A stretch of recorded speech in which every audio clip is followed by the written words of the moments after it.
buenos y a los malos.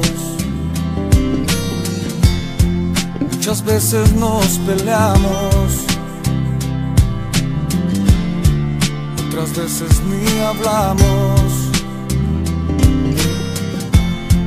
pero aún sigo siendo amigo, el que es como mi hermano. Amigo tú, amigo yo, perdóname si te he fallado.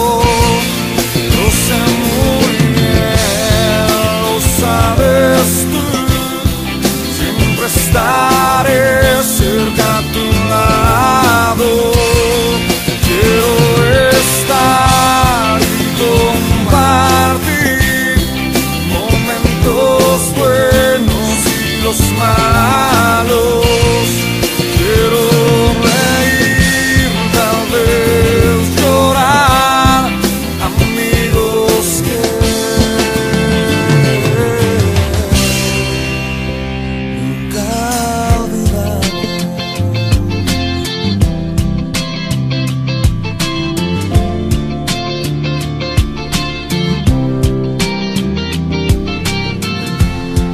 En momentos presentimos que solo nos encontramos, y es allí donde aparecen los que son más que hermanos, los regalos que no dimos, las palabras que callamos, los abrazos que negamos al que hoy no está a tu lado.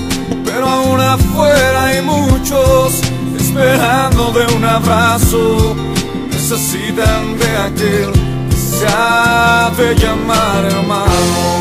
Amigo tú, amigo yo, perdóname si te he fallado. Lo sé muy bien, lo sabes tú, siempre estaré cerca a tu lado. Quiero estar y compartir momentos buenos y los malos.